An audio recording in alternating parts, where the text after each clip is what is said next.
otra sección que es nueva y que representa uno de los elementos de interés de la fase 3.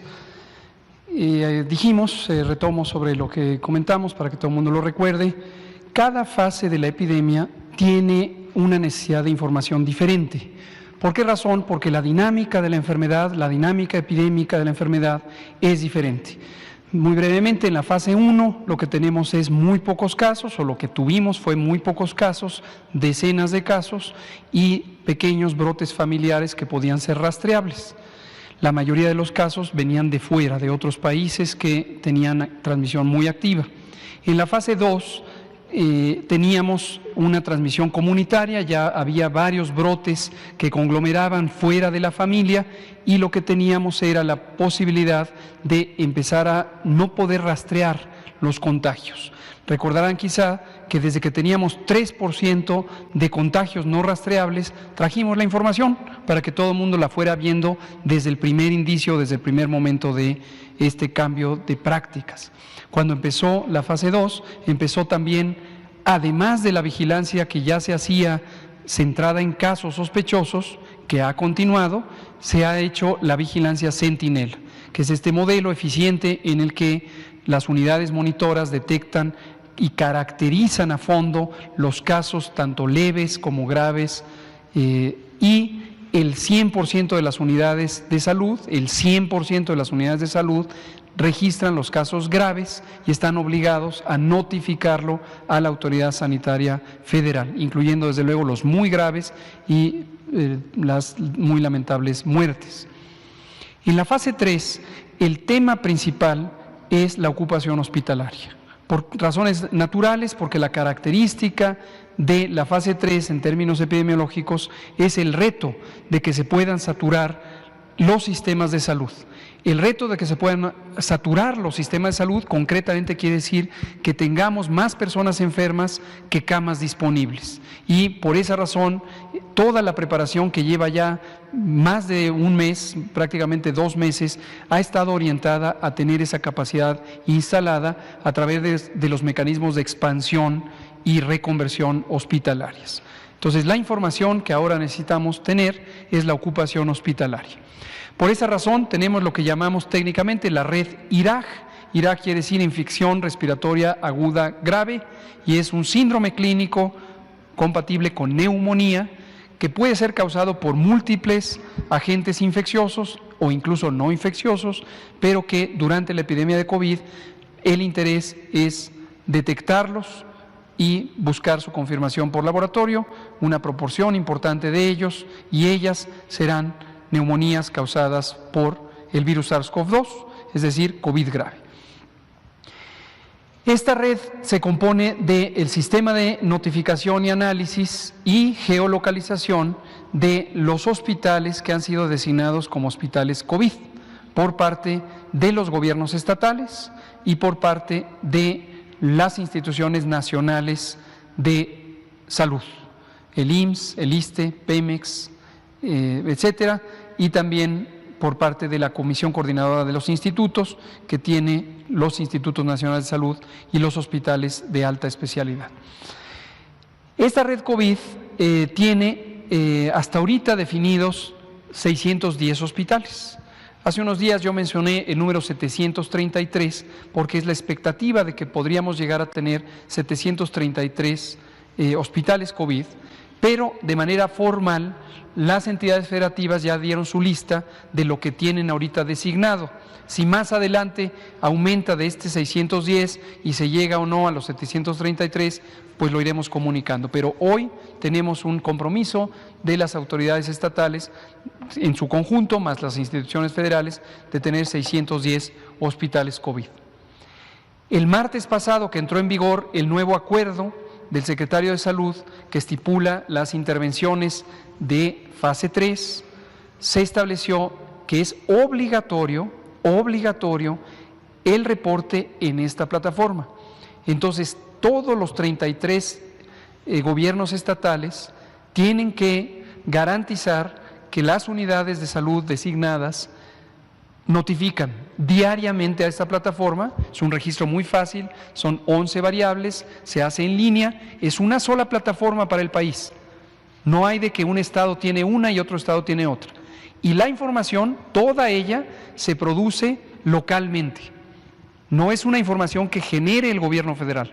El gobierno federal lo que hace es la integra, la analiza y la expone. Pero es la información, la producen las entidades federativas y la producen las instituciones nacionales, el IMSS, el ISSSTE, las que he mencionado. Hasta el momento tenemos 85%, que son 520 unidades de salud registradas con su situación diaria. Y hay una hora de corte de información y tiene que estar la información disponible al momento de ese corte, no después. No sirve si es al día siguiente o 2 días después o 7 días después. Para que pueda ser útil, tiene que ser diaria. La siguiente, por favor. Un momento. De esos 610 hospitales, nos da un total de 11.634 camas. Camas COVID, camas disponibles. No todas son terapia intensiva. Ojo, aquí este es el total de camas en terapia intensiva, donde se atienden personas con ventilación mecánica, y camas que no están en terapia intensiva, que de hecho son la mayoría, dado que solo el 5% de las personas que se hospitalizan, más bien el 5% de las personas enfermas de COVID, 20% se hospitalizan, 5% se hospitalizan en la terapia intensiva. Y vean ustedes, al corte de hoy, de estas 520, que representan el 85% de los hospitales designados COVID, 3.350, o sea 22% de estas 11.634 camas están ocupadas. Todavía tenemos un buen trecho, 78% de camas por ocupar. La siguiente. En la siguiente lo que vemos es el detalle, y tenemos aquí el detalle de algunos de los estados que tienen las mayores ocupaciones. Por supuesto, la información en su momento tendrá que estar para los 32 estados. Hay algunos estados que no están aquí representados, que están notificando, que quede claro. Pero quisimos tener este detalle para hoy que estamos presentando el nuevo elemento, que lo conozcan con suficiente precisión. Ciudad de México y Estado de México, que es particularmente los municipios conurbados del Valle de México, son los que tienen afortunadamente la mayor disponibilidad de camas, porque también son los que tienen la mayor cantidad de casos, como se ha visto desde hace ya varias semanas.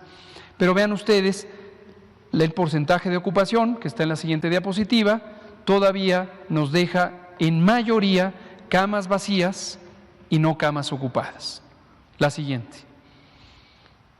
Aquí está por porcentaje.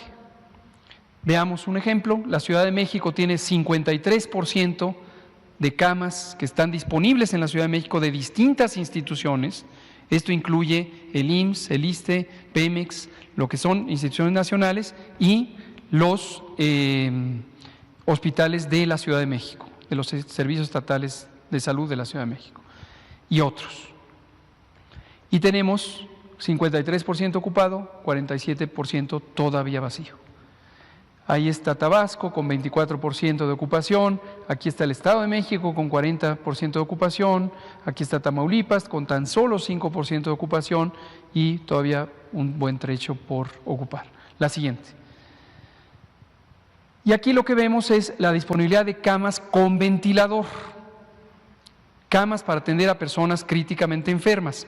Aquí las agrupamos porque algunas están formalmente en espacios de terapia intensiva, pero en su momento, cuando las terapias intensivas se saturan, con la reconversión hospitalaria, ya que tenemos reconvertidos a los hospitales, vamos a tener que disponer de espacios de camas que no están físicamente en un sitio designado unidad de terapia intensiva, pero que pueden tener el manejo de personas críticamente enfermas, incluyendo la disponibilidad de la ventilación mecánica asistida, con el equipo, con el personal, con todos los cuidados, con los protocolos de bioseguridad operando para que las personas puedan ser atendidas también ahí. Y lo que tenemos hasta ahorita es Pongamos un par de ejemplos también. Ciudad de México, 310 de 848, para el universo que se presenta aquí en la red de notificación, que ya hemos dejado en claro que todavía no es el total, ¿de acuerdo? Tabasco, Quintana Roo, Estado de México, 145 para un total de 616. Si lo vemos como porcentajes, en la siguiente, aquí está. Ciudad de México tiene 27% de las camas posibles para atender a personas críticamente enfermas, ya sea en terapias intensivas o en unidades de hospitalización general con ventilador. 27% están ocupadas y el 73% de la Ciudad de México todavía por ocuparse, todavía disponible para los casos que se irán presentando en forma muy acelerada cada día, hasta que lleguemos al límite o al punto cumbre de la epidemia y lo demás.